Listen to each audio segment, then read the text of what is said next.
All right, we are back. Another episode of Chef's Kiss. I have a special guest today here, big country, Andrew Chafin. What's up, my man? Well, not too much. Just another day in the life. Dude, I have been enjoying your Instagrams, your videos, and obviously that's what I do, right? I make videos. I am on the internet, do all that kind of content stuff, and I just thought it was very special and different because you'll see ball players that got podcasts and stuff, but I've never seen a country boy with a GoPro going around the farm, showing what it looks like to be on the farm. So maybe just like now that the season's over, walk me through like what are you up to? Like what's life like on the farm? Well, I mean, my normal routine right now is I get up at 4 a.m. a little bit earlier if I happen to wake up. Like today, I woke up 3:40 something, whatever. So I just get up, get out of bed, go make my coffee. Now just I'll come out, sit in the office, and currently just pretty much just edit videos right now for the first couple hours of the day to try to stay caught up with that. And then just go about whatever we got to do. Like yesterday, we had to go out and help my brother-in-law haul some, what was it, four-wheeler, a boat, and a truck back from his mom's place. And then then we came back. We had to get stuff set up to move pigs yesterday. We actually made a video of that, and I got it edited out this morning. And I mean, it'll probably be uploaded by the time anybody sees this. So yeah, just constantly staying busy, just trying to get some stuff done around here. Yeah, what's life like on the farm? Have you ever had any teammates come over? Because I think you're unique. I don't know because I'm not in the bigs, but from the outside looking in, it doesn't look like there's too many true country boys. The closest thing, like I know JT Remulto out here in for the Phillies. He's a country boy. He shoots bows. Matt Strom. Do you guys like the country boys? You guys got like a little fraternity within Major League Baseball, like who's who?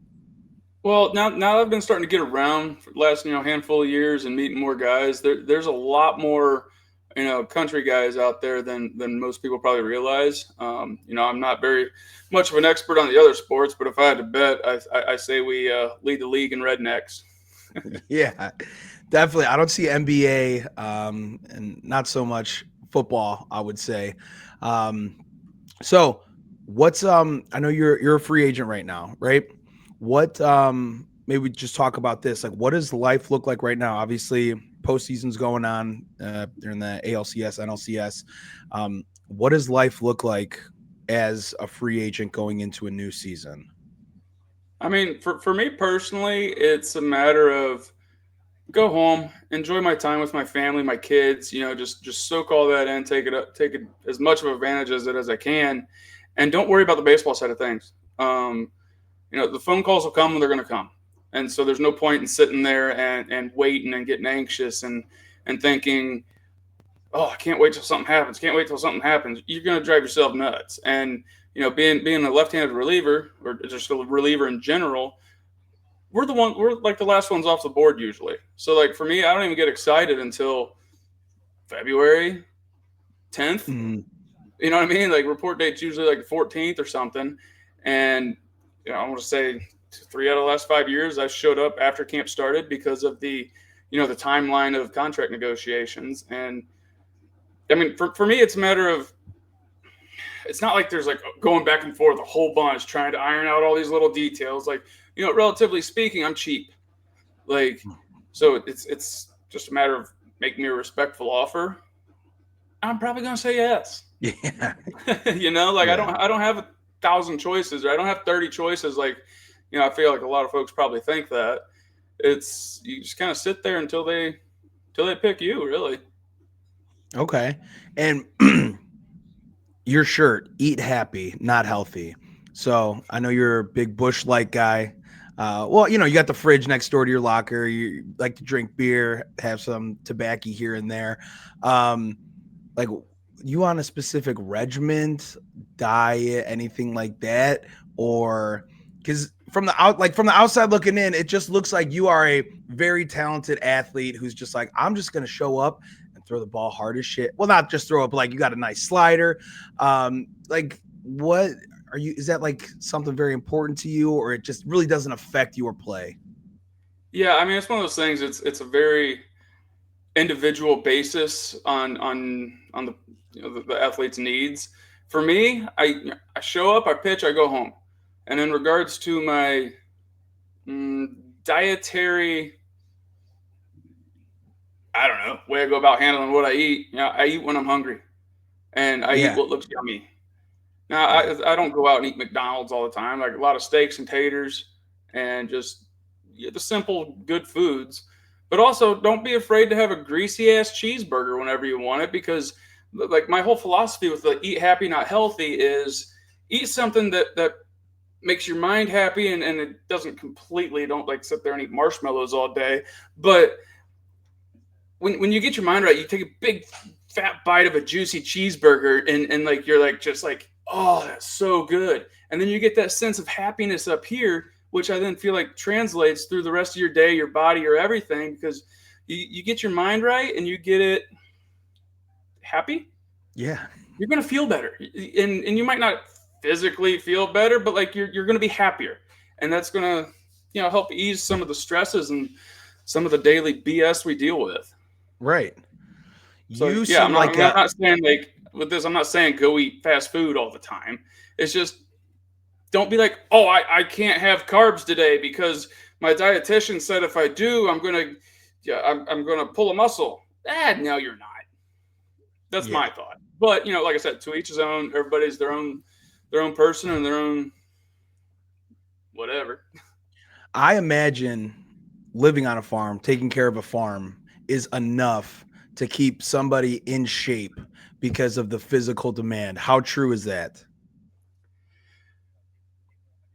There's definitely a bit of truth to it. I don't sit still. I don't sit down hardly at all, except for You're in an the morning when I outdoors get guy. videos and stuff. But like I'm out in the shop working on something. Like yesterday, yesterday, day before yesterday, I was out in the shop working on my truck, where I'm like sitting here like cranking wrenches and trying to work overhead, picking up heavier stuff and to mount it on the axle and everything. And so like I'm constantly doing stuff like that, moving my body, just like the little muscles. And one thing that's kind of funny is like part of my off season, workout plan is turning wrenches. Like, have you ever met a mechanic with weak arms and shoulders? No. Exactly. So like you go out there, go wrench on a truck, four-wheeler, whatever it is, and you're going to build that strength. And there's actually times I'll sit there and be like up overhead or like at a weird angle, maybe laying on my back doing a transmission or something. And I'll be like, all right, now lock my scaps in, and then like lock my core in a little bit. And now we're doubling down on the workout. And Yeah. so you can actually get a little bit out of that. And then for me, makes it a fun way to get a little bit stronger. I imagine a fun video would be to bring some of your former teammates to the farm with you. Have you ever done that and kind of having them do a day on the farm, like just completely out of their element? No, but that's something I've actually talked with a bunch of guys this year. And they're like, yeah, that'd be sweet. Like, can I come out? Can I come do whatever? I'm like, we're going to make a video and we're going to make you or put you in like uncomfortable situations and teach you some stuff and see what you can do to kind of handle your own and learn what it's kind of about. And so, yeah, that's definitely something I've thought about. Like I said, I'm just trying to get my feet wet with the back on the YouTube side of things and kind of Yeah. see where it goes. When did you start that? I mean, technically, I started it. Oh shoot, You said 2021 when I was with the in Cubs. Chicago?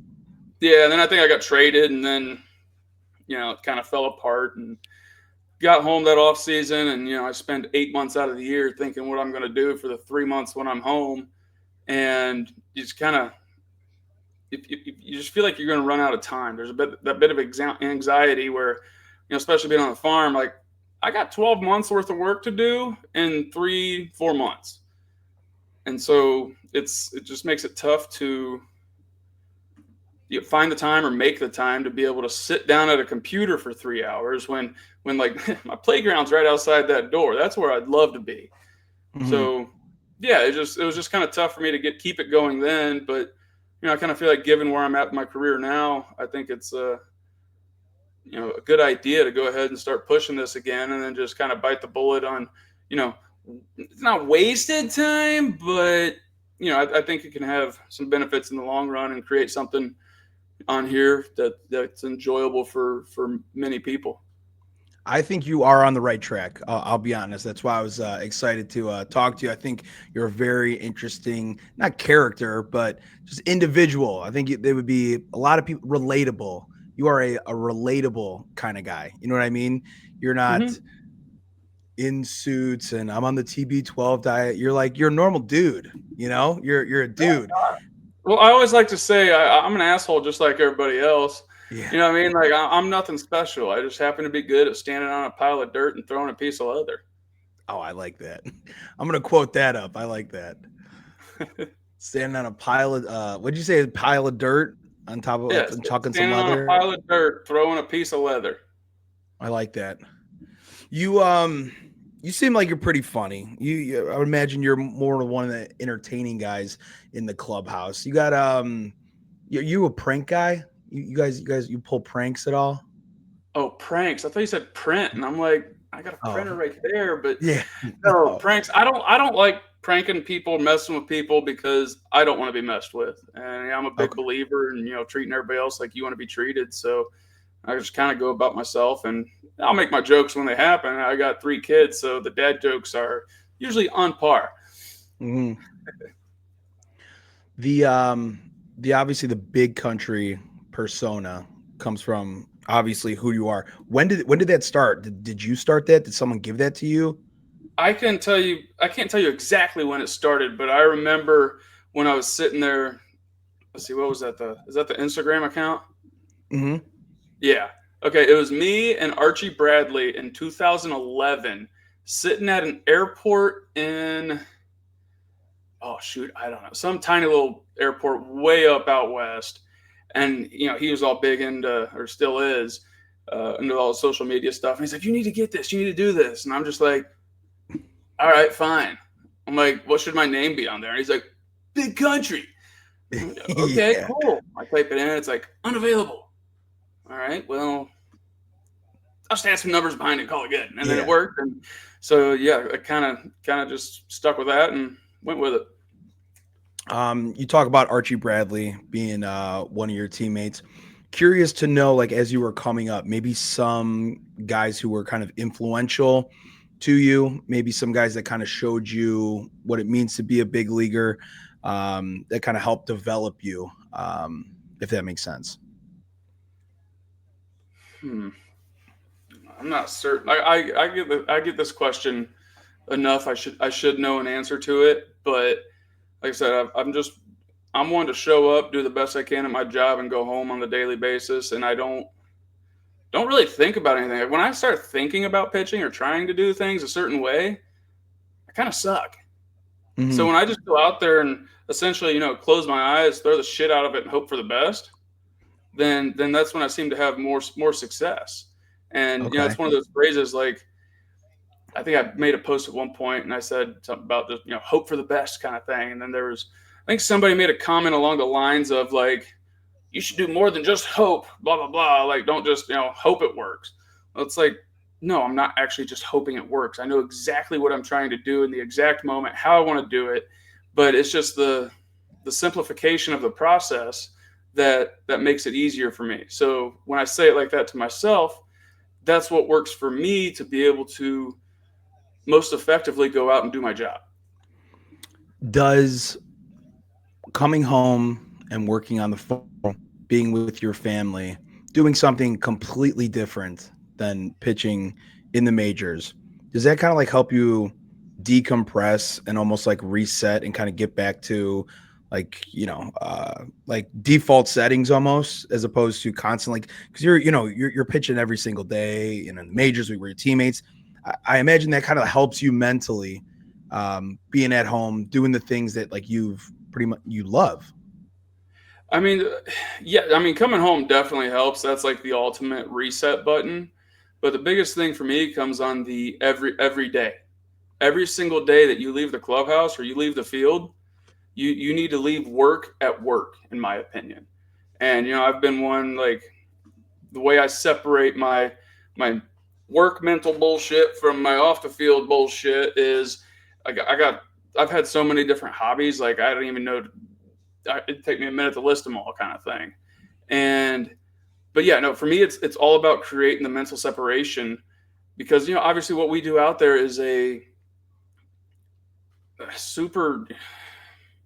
You're thinking a lot. There's a lot of pressure. There's a lot of stresses, and you got to be able to get away from it to then be able to go out and do it the next day. Like the amount of guys that I've seen that take baseball home with them, they take the damn bat and sleep with it, and like they can't create that separation. Well, when they're going good, by all means, that's great.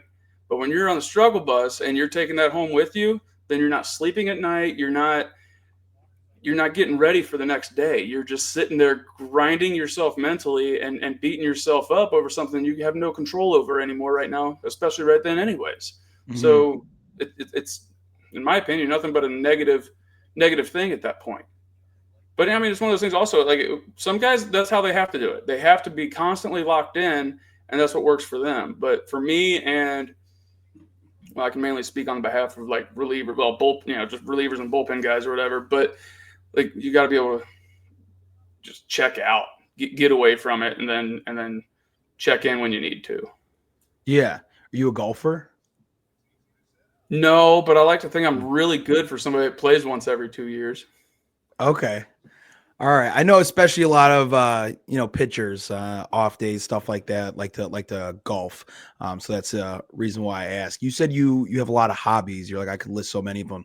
If you weren't pitching full time, what's something you think you would do as a career if you're not pitching? You say you got a lot of hobbies. Well, I mean, what are some of those things look like? My retirement plan at this point is whenever I'm done playing baseball, I've got enough excavating equipment to start 2.5 companies. Okay. So like once I retire, I'm going to be starting an excavating company here back home, and yeah, I want to turn it into like a family empire. So the whole Mhm. family can come work for us. Everything's based around the farm, and that's something that'll keep me very engaged because every day is going to be a little bit different. Equipment's going to break, so then I get to wrench on stuff. And then on the rainy days, well, then we get to work in the shop and fix other stuff or do whatever we need to do. But it's something there's not that much monotony to it. Like there's always different issues, different things going on, different job sites, and so you're always on the move. You're always doing different things, and I think that'll be fun. Actually, I know it'll be Well, fun because I just love running equipment. you love it. Yeah. I mean, you could Yeah. see it. You were you dropping trannies. I saw that on one of your videos. You had the Bobcat out. How do you not get into that, but like where did that start? I don't think you just picked that up. That's something that's obviously has been a part of you for a long time. I mean, Learning all that skill set. skill set, I just kind of wing it. I got a master's degree in YouTube University. All right. So Yeah. I That, literally spend the entire season, like when I'm not doing stuff at the ball field, I'll be on my lap or iPad or whatever it is, just watching different things on YouTube about how to fix equipment, how to, back to the excavating things, how to dig a pond, how to read the soil, how to most effectively move this material from here to here, but also keep it out of the way from the aspect in the middle that you got to do, and to just try to learn how to be efficient without taking the time to learn firsthand. So if you can go into something with a little bit more experience or a little bit more of a professional thought process to it, then you'll be more effective and more efficient out of the gate. So I spend a lot of time just watching that kind of stuff. I And learned pretty much everything. Did you learn all like your editing, like all your like for content stuff? Did you learn all that on YouTube too? yeah, pretty much. I just Yeah. downloaded Premiere Pro, turned it on, and started plugging clips in and pushing buttons. Yeah. Um, I've always been one to be able to problem solve one way or the other, and yeah, I don't know. I just click and figure it out. Right. The YouTube has been such a powerful tool for learning. That's how I do graphics, how to do video editing. All that stuff is just free information there. It's just people won't sit down and take the time to watch a video and practice and mess up. And like you said, just chopping clips and kind of seeing what works and what doesn't. So yeah, that's a very useful tool that anytime you want to learn something is you just kind of just pop it up. And that's crazy because when I think of excavating tools or machinery, like that is high level stuff. I'm afraid to take my doorknob off. You know what I mean? Like I'm afraid I'm gonna take it off because I gotta spray some like WD-40 on it because it's sticking. I'm like, Right. shit. If I can't put that back on, I'm screwed.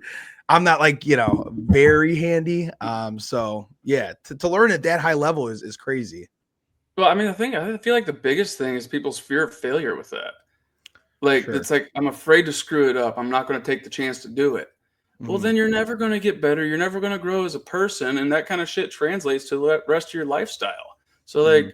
you can just go out there and say, screw it, we're just going to wing it today and hope for the best. Like, going back to hope Yeah. for the best. But, we'll just go for it. Like, what do you have to actually lose? If you can't Mhm. figure it out, well, then you're gonna have to call somebody to come fix it anyways. So take the chance working on it or doing it yourself, and then that creates an opportunity to learn. And then like that one little thing, it's like you learn how the mechanism works in that, and then so like I don't know, your car door screws up after that, and we're like, well, I did that door that. Well, let's try this one. Next thing you know, you save $300 from going to the mechanic because you just pop a screw out, did something, put it back together, and you're good to go. Right. Yeah. Wow. Mm. Um, what was I gonna say? um, I lost my train of thought, but I wanted to say, like when it's all said and done, like what's one thing you would want people to think about or think of when they say Andrew Chafin? Whether it's either maybe one on the ball field and then just one as a man, as a person afterward. Oh, I remember my question after this. Go ahead. Well, now you done confused me because I'm thinking about the question you didn't ask. All I right, guess on the I'm gonna tell you the on the question I didn't baseball ask. side of things. All right, start over. Okay, go. All right. Yes. So you're working on, because I'm interested in your YouTube channel, and you're digging out like a playground. I saw, right. These are for your kids. Are you Yeah. building a playground? No, no, that thing's an Amish built playground. It's really nice. Okay. I wasn't home, this summer to put the pad in before we put the playground in, and my wife's been on me to actually build a playground. And the off season, it's been finding time, picking and choosing what jobs you have time for to get done or whatever. And so the playground didn't get done.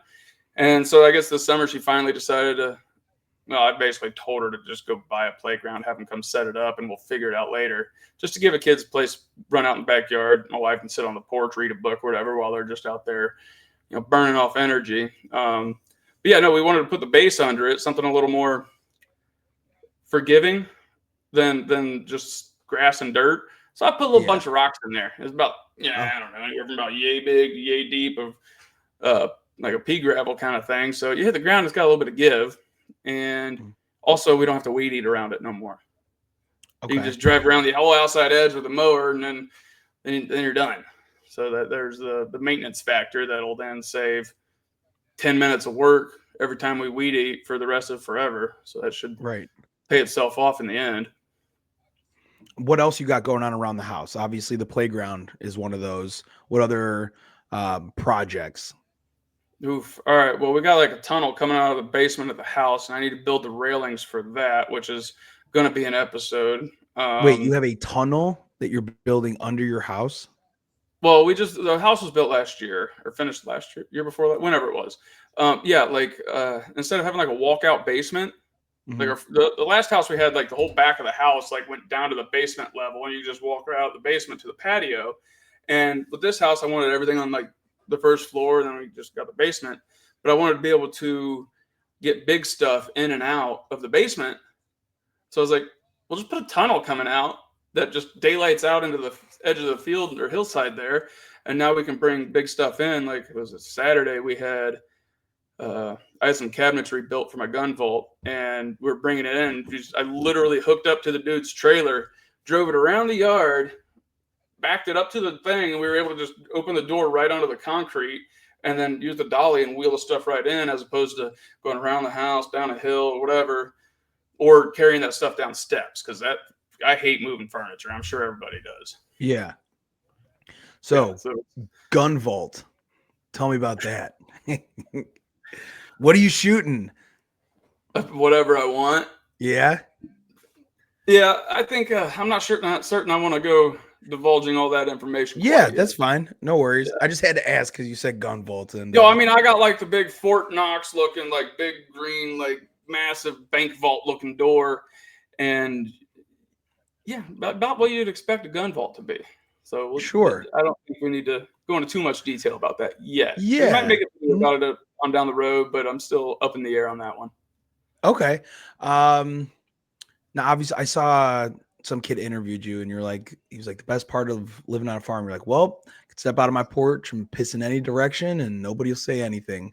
So, you're pretty, you're not in like a community, or you kind of like, just on your own. Like, do you shoot on your property? You kind of like everything. You're just tucked away by yourself. Well, I'm not. We're not exactly by ourselves. I guess you could say we have a bit of a family compound going. Okay, yeah. So on the farm, we've got my in-laws, my grandmother-in-law, and my sister and her family all on the same property, and I got Oh, driveways connecting all the houses together now, and so we're able to go hang out with them on a daily basis, and just the whole family environment, which is really awesome. We were fortunate enough to be able to do. But I yeah, think no, that is my very house is kind cool. of like separate from everybody else's a little bit. It's actually like the go between, but no, I can go out off my porch any direction, anywhere. I mean, it's 1,800 feet to the next closest road, so we Mhm. got plenty of. Ain't nobody gonna see something from that far. Yeah, right. That's so cool that you have a family compound. Essentially, you got everybody living on your property. So when you say Chafin Family Farms, it's literally the family is hmm all on that farm. So are they helping with stuff? Do they have their own jobs? Like you guys all kind of work together? What does that look like? They all got their own jobs and they do their own thing, but like yesterday, we were moving the pigs, and my father-in-law was helping, my mother-in-law was helping, brother-in-law, I guess one of my nieces, one of my nephews, they were running the cameras for us, and turned it into a bit of a family event kind of deal. But Mhm. it's just it's a good opportunity to be able to go hang out with family and get something done at the same time. It's like a win-win. Yeah. What are we doing with the pigs? Oh, we took them to the butcher. Okay. All right. Yeah, So you yeah. I took think we you had shit. How many we had this year? 12. I think we had 12 pigs this year, and we took 4 of them in yesterday because we can only get like slots of 4 at the shop down there. So yeah, we took 4 in, and I think a few days here I got to go pick up some bacon.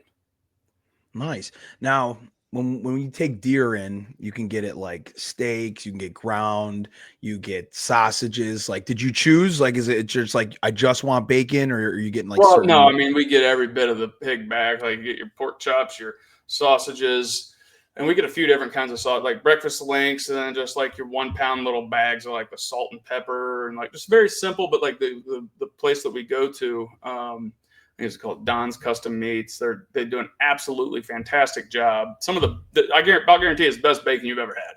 Like I'm Okay. thick cut, just the flavor is just on point. But yeah, no, we get a mix of everything with it. I'm not in charge of that side of things. My wife picks what she wants, and I'm happy with it. I'm not one to complain as long as there's food in the fridge and whatever. I'm happy. Right. And then what's on the docket for like this week? Obviously, you did the pigs yesterday. You said what were you working on? You got another video dropping today. Maybe you could tell people what that is.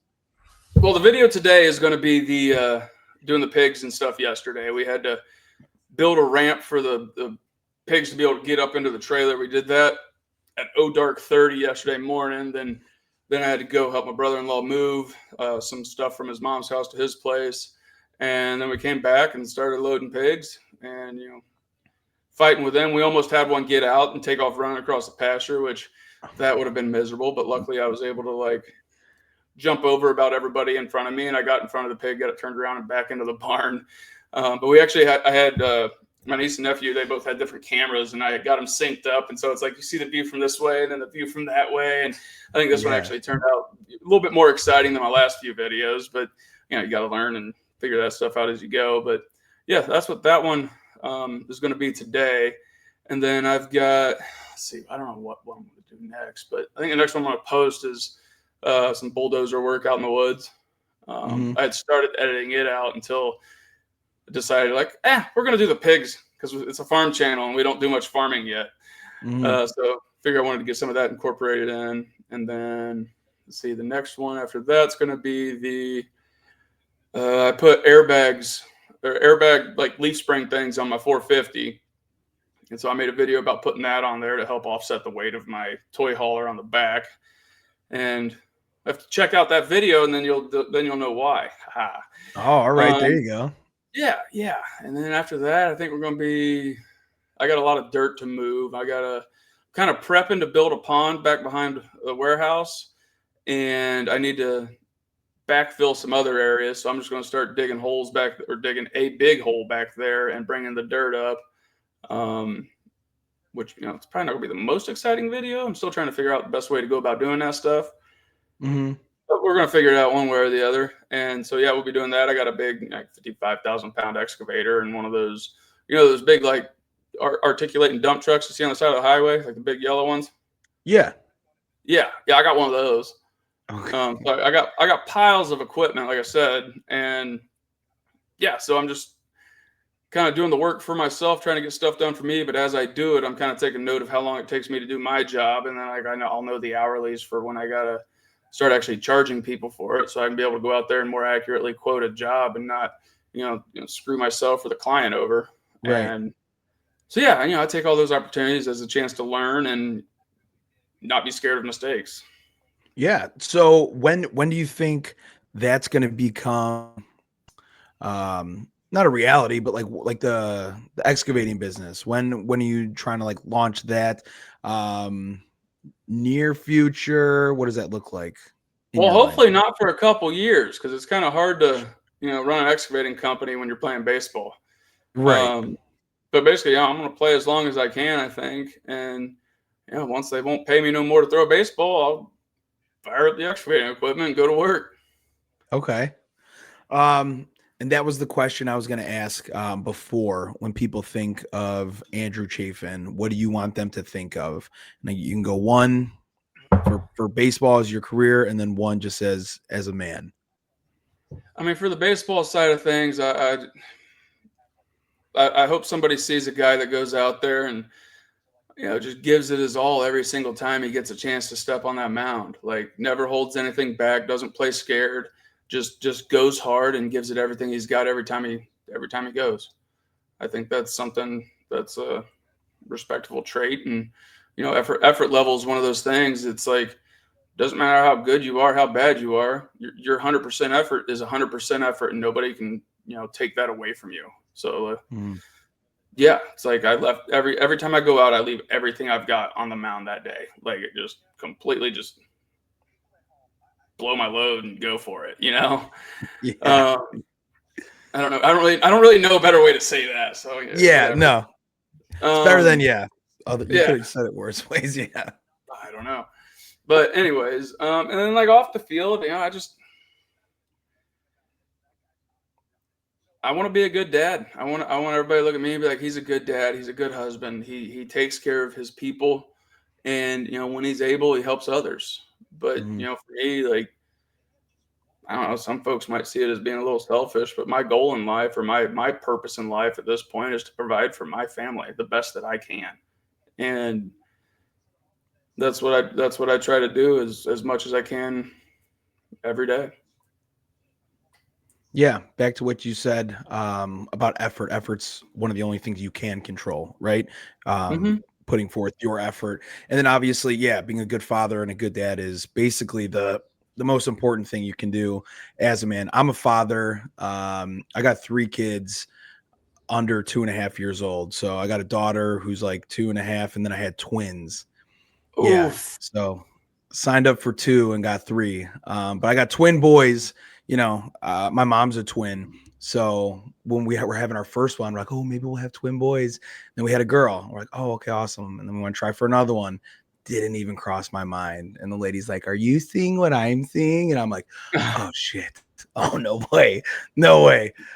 So yeah, so my hands are full. And yeah, it is hard to be a good dad some days because I am stressed to the gills all the time. But yeah, that's my goal as well. Yeah, be a good father, provide for your family, and just be present with the kids when you can be. And like you said, leaving work at work, and then being a present father and husband when that time is here. Right. It doesn't Yeah, seem and I like you mean, have a it's hard time with honestly, that. what's that? Doesn't seem like you have a hard time with that. You're pretty good at separating that. You already said like you leave that there, and then when you come home, your dad, your husband, and yeah. Yeah. I mean, it's also one of those things in regards to that stuff is it took me years to get to that point. Mhm. You can try to be it so much and try to do everything a certain way, but it's one of those it just takes time to grow and learn to be able to how to actually do it. Like there's knowing how to do it and actually doing it's two different things. And it's one of those like I guess with the experience of having been around the block a time or two now, like then it makes it a little bit easier. Still, I mean, there's still days, dude, where it's just tough. It's hard. You know what I Yeah. mean? I mean, that also, I mean, that goes back to what you're saying about like, it's hard being a good parent. Like, I feel like people get so caught up in the damn social media shit with like, gotta do this, gotta do that, gotta always be peppy and present and blah, blah, blah, blah, blah. No, fuck that. Like, Yeah. being a parent's You, hard. My wife is a fucking saint because she just does everything for the kids. Like, well, especially when I'm not home, but like she does everything for them. She drains herself. She doesn't have any time to do anything herself. She doesn't have time to go hang out with friends. She doesn't have time to do anything, and she's literally giving everything she has and then some to our children. And she's like, I'm not good enough. I'm a terrible mom. I'm not this. I'm like, honey, shut the hell up. You're yeah. doing everything in your ability to do the best that you know how. Nobody can ask for anything more than that.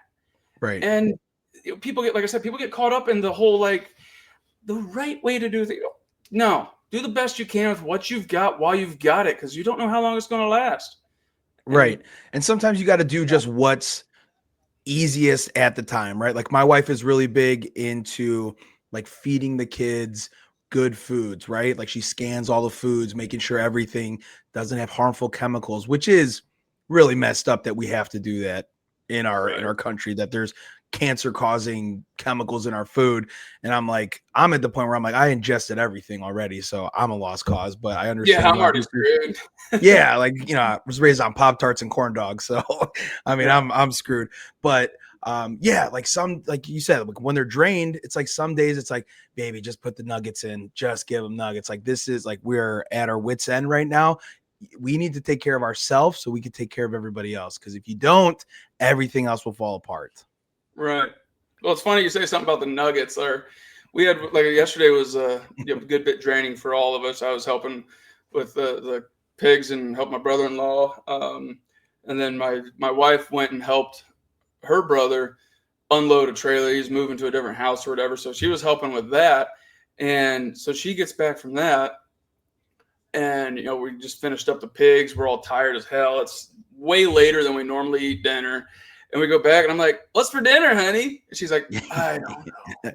And Yeah. so I'm like, I'm taking my boots off in the mud room, and I come in, and the kids all have uh, tater tots, chicken tenders, and she had set 2 cans of like Aldi's SpaghettiOs there for me, and I'm like, perfect. So Yeah. I actually had one can of cold SpaghettiOs, which call me weird, and then I was like, oh, I think I saw some pizza rolls out in the freezer, so I just went out to the freezer, grabbed a big old bag of pizza rolls, threw it in the air fryer, and cooked it up. And that was a quick, simple one, and just then we kind of just chilled out and caught our breath a little bit. Right. Yeah. I mean, because my wife's a teacher, she teaches all day. Then we come home, the kids home, and then yeah, she feels like she's got to start cooking and all this. And then it's like, well, we're already outnumbered. We're playing, zone coverage. We can't even play man coverage with 3 kids. Right. So it's doing that. And I'm like, you don't got to cook. Like I'll go pick something up, whatever. So yeah, sometimes it's just about making it easier on yourself. Obviously, you want to do the right thing as much as you can, but like you said, yeah, it is draining. And then you want to give your all to work. Like, I got stuff I got to get done. I need it to be quiet. I got a German Shepherd I got to take care of and, record videos and editing and do all that kind of stuff. So, yeah, but, you know, you hope and pray at the end of the day that it's all worth it. And you do, like you said, as best as you got or as best as you can with what you got. Right. Yep. It's that easy, right? Yeah, Yeah. exactly. But Instagram is so fake too. Like all those people on there, it's like, and that's the thing is like picture perfect. Here's what you should be feeding your kids, and here's how to take care of a kid when they're telling you no. Like, Yeah, no, especially coming from people that don't even have kids. It's like, shut right. up. Your input don't mean Yeah. a damn thing. Yeah. Okay. You're a nurse. We get it. Nobody cares. No, I ain't gonna take no respect away from those nurses. Those folks bust their ass. No, not nurse. I'm just saying, like, they're like, oh, I have a PhD or whatever with no children. And I'm like, all Yeah, right, well, if you got no kids, you really like a haven't child been there. So, psychologist or something that never had kids or something, something like that. yeah. Like you don't have any real world experience. You're Yeah. Well, nah. how does that make you feel as far as like baseball goes? Because obviously, like, I talk about baseball. I played baseball in college, never played pro, but like when you hear criticisms maybe of yourself or your team or other players from talking heads on ESPN, on MLB Network, who, like, I got MLB Network on right now, like Brian Kenny, he's never played baseball. Vaskersian, I don't think he has either. So do you, I mean, you don't have to get into it, but I'm just thinking, like, because they've never been in the arena, they've never played at that level. How does that stuff make you feel? Do you really think I watch baseball? No, well, I don't know. I don't watch I sports, bud.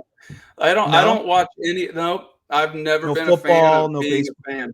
No, no football, no basketball, no baseball. I don't like watching any of it. The only reason I Wow. like watching baseball now is, well, like if I'm sitting at a bar and there's a game on or something, and I'm eating dinner, and I look up and I'll be like, "Oh, hey, I know that guy," and then I'll see him do something dumb or strike out, and I'll text him real quick or something. So like for me, there's that little bit of a personal connection there. But Mhm. as far as like watching the game or any of the games, I'm not a fan. Never have been.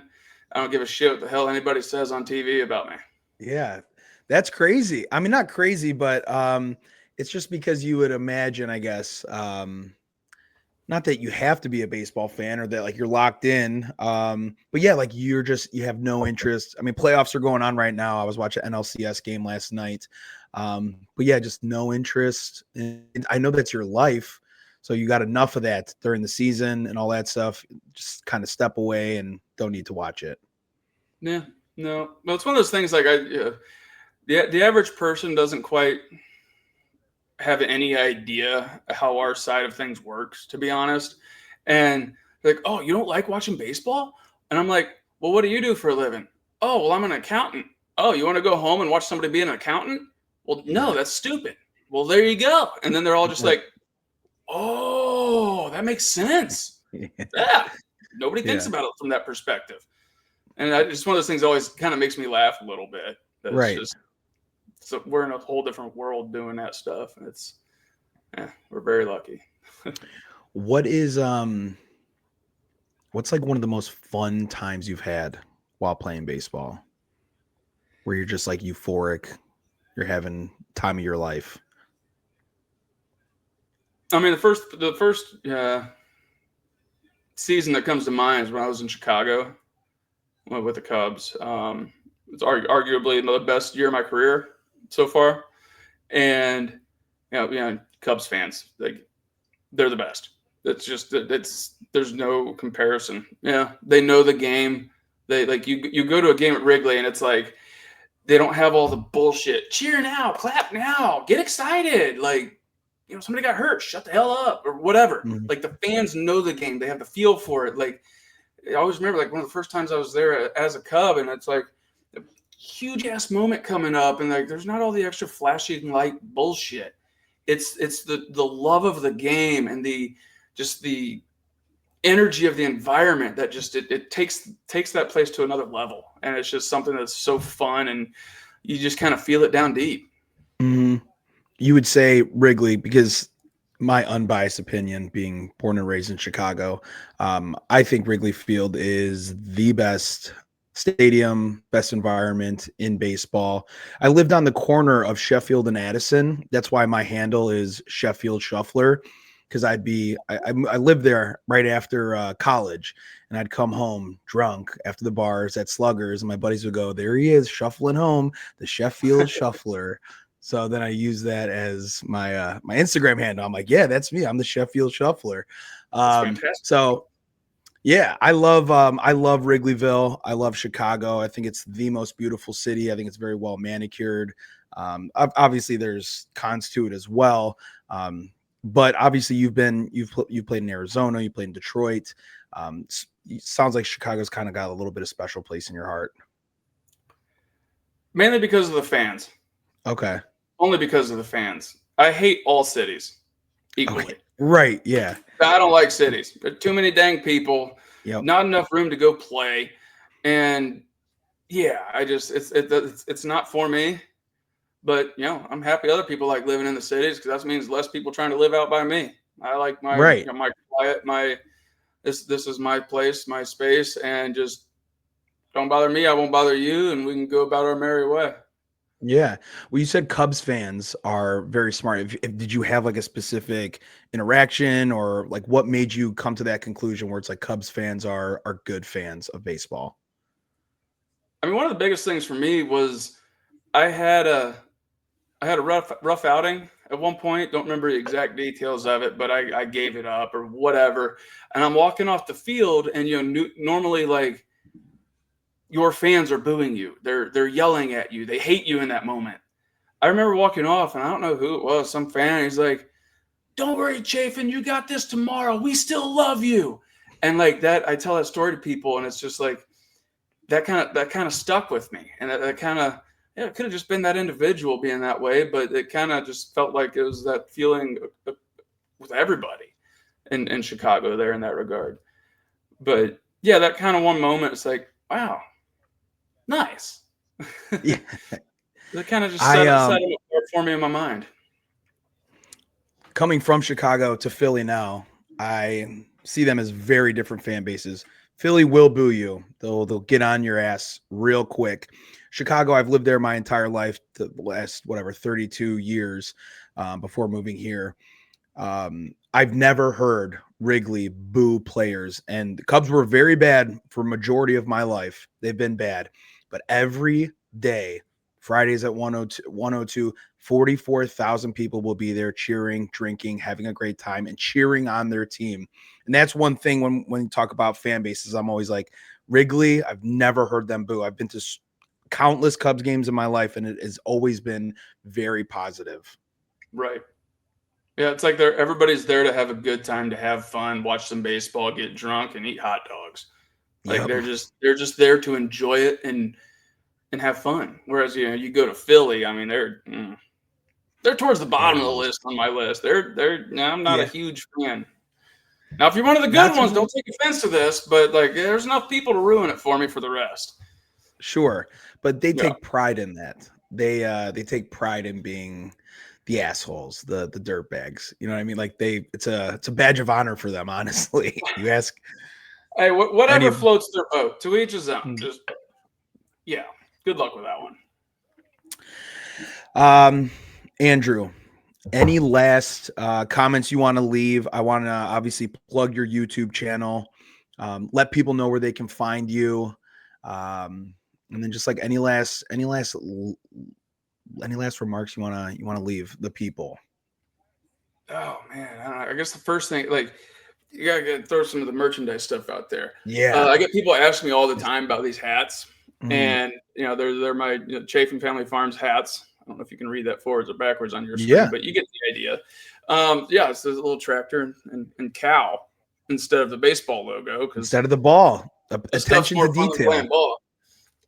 But Yeah. yeah, no, go to chafinfamilyfarms.com and you can get the hats, you can get shirts like this, you get the failed starter shirt, the insert whatever other shirts I have. I don't remember. I haven't looked at that stuff in a while. I'm just now getting back into this stuff. But yeah, chafinfamilyfarms.com. It's tied in with obvious shirts and they'll be able to get you set up. I think you can still like pick whatever color combination you want. And we've got a pile of hats sitting in Chicago ready to be shipped out. So jump on there and whatever we get from that, we'll put towards getting more content out and trying to give back and create some exciting stuff, fun stuff for folks to watch. That's awesome. You have a collab with Obvious Shirts because I told you earlier I know Joe who runs Obvious Shirts, and you really leaned into that failed starter shirt. We're in Chicago. Everybody loved that. Yeah, I just think that's a cool thing that you're like, yeah, fuck yeah, I like this shirt. It's failed starter, whatever. Very relatable. People like that kind of stuff. So I think that's really cool that you kind of continue to have that collaboration with them. Yeah, no, Joe's a great dude. Like I said, again when I was in Chicago, met up with him at one point, and we sat down and talked about things. And he's a good person, a smaller company, and like they're obviously growing, but like yeah, no, I'm all about supporting homegrown and local. That's the same with like the coffee thing that I posted the other day. Like they sent us like one bag for free, but had no expectations. I tried it, I liked it. Now I'm going to order a case of it because it's freaking delicious. So, Mhm. and it helps. It's mom and pop shop stuff. Like support your local community, your local, your individuals, and yeah, I'd rather give back to the people than the corporations. Hell yes, absolutely. My father's a barber, so I'm very big business, anti large corporations. Right. Well, All right, Andrew. Thank you again for stopping by. I appreciate it. I'm looking forward to the farm content. I really think this is going to blow up. I'm going to push it. I'm going to create some clips out of this. We're going to get everybody on Chafin Family Farms. And when the time comes, excavating business is going to be booming. We got to get that logo on the trucks too. well, I'm working. I might do up something different because I think instead of like, it's not gonna be like Chafin Family Farms Excavating because that's a mouthful. I think we're Sure. gonna do CFF Excavating, and then Okay. so like any other kind of like different companies or branches of things we're gonna do. Like I think it's just gonna be CFF and then whatever it is we're doing, so it's all tied together and still put everything on the one website. But I've got a different logo actually designed with an excavator on it as opposed to the tractor, and Mhm. so I'm probably gonna tweak it a little bit, but then so like that'll probably be the logo for the excavating company and just keep this one for the farm and kind of And then we got to take it and do run with it there. CFF media. What's that? Then we got to do CFF media for all the Oh, YouTube that's a stuff. good wording of it. Yeah. Right. I'm gonna have to write that down. All right. But no, All thanks for right. having And me on here. It is an honor to get to meet you a little bit and talk with you, and it was fun. yeah, I appreciate it. I'm going to end the recording and then just hang around and then we'll get you going. Okay. All right. Thank you guys for watching. We'll see you next episode.